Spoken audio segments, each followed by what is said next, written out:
112 का वर्ग करना, ये भी 100 के आसपास है, 100 के आसपास है। तो 100 से कितना ज़्यादा है, 12, तो 12 प्लस को कर दो 100 से और 12 ही माइनस कर दो। अब 12 का वर्ग क्या होता है, 144, लेकिन ये उत्तर में हमें इकाई और दहाई दो ही लेना है। सैकड़े का अगर जो आता है उसको कैरी कर देना है। तो ये 44 हमने यहाँ ले लिए 44। अब एक बार 12 जोड़ना है, 112 और 12 124, और एक बार 12 घटाना है तो हो गया 100, और भाग हमेशा 100 का ही लगेगा। तो ये दो दूसरे 124। अब यहाँ एक हासिल का, ये 44 तो हमने ले लिए थे, ये एक हासिल का था, ये 124 में एक हासिल का 125, ये उत्तर आ गया। आई होप कि आपको ये भी समझ में आया होगा। एक उदाहरण और लेते हैं, 107 का वर्ग करना है। बेस क्या है हमारी, 7, कितना ज़्यादा है, 7, तो 7 जोड़ दिया कि और 7 ही माइनस कर दिया। 7 का वर्ग निकाला 49, और 107 और 7 114 गुणा 100, 7 घटाया तो 100 और 100 का भाग लगाया, ये से ये गया 114 यहाँ आ गया 49 के पास, तो आपका आंसर आ गया 11449, ये आपका आंसर है। आई होप कि ये भी आपको समझ में आ रहा होगा। आगे फिर हम देखते हैं इसके आगे क्या करना है।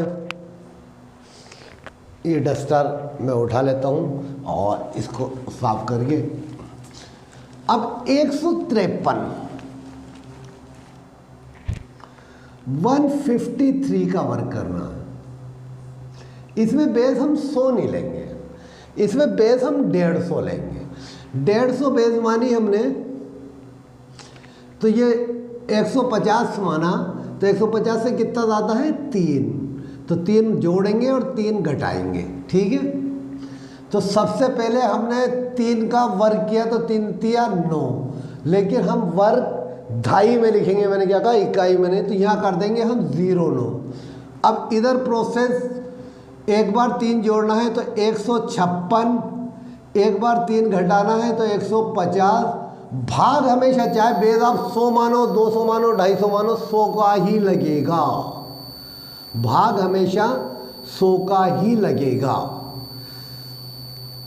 तो देखिएगा, एक 0 से एक 0 को ही कैसे कट रहा है, 5 दूनी 10 और 5 ती 15। अब इसको 2 से काटा तो 7 दूनी 14 और 8 दूनी 16, 78 इंटू 3, 78 को 3 से मल्टीप्लाई किया तो 8 ती 24 के 4 हासिल के 2, 7 ती 21 और 2 23, ये आपका आंसर आएगा। जब इसको सोल्व करोगे तो 234 आएगा, ये आपका आंसर आ चुका है।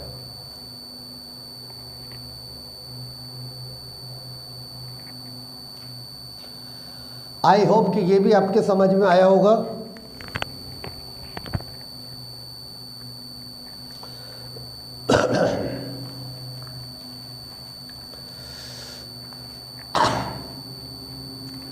दो 205 वर्ग करना है, तो बेस यहाँ हमें 200 मानना है। तो ये 200 से कितना ज़्यादा है, 5, तो 5 जोड़ दिए। 200 से कितना कम है, 5, तो 5 घटा दिए। तो 5 का वर्ग निकाला पहले 25। अब यहाँ पर बेस के अंदर 5 जोड़ना है तो 210, और बेस में से 5 संख्या में से 5 घटाना है तो 200। भाग हमेशा 100 का ही लगेगा। तो ये 2 0 से 2 0 गई, 210 को 2 से गुणा किया तो 210 का 2 से गुणा 420, ये आपका आंसर आ चुका। उम्मीद करता हूँ ये आपके समझ में आ गया होगा। अगली वीडियो के अगले भाग में हम लेंगे वर्गमूल। आई थिंक आपको 2 संख्याओं का, 3 संख्याओं का, जिसके अंत में 0 है, जिसके अंत में 5 है, सभी का वर्ग सेकंडों में संभालना, सेकंडों में हल करना समझ में आ गया होगा। अगर एक बार में समझ में नहीं आए, वीडियो को बार बार देखें, और फिर भी आपको कोई शंका रहती है तो कमेंट बॉक्स के अंदर आप लिखें कि आपको क्या समझ में नहीं आया। जिस चीज़ की नीड है उसी के ऊपर मैं वीडियो बना के करेक्ट करके आपको भेजूंगा। आई होप कि आपको ये क्लास बहुत फ़ायदेमंद रही होगी।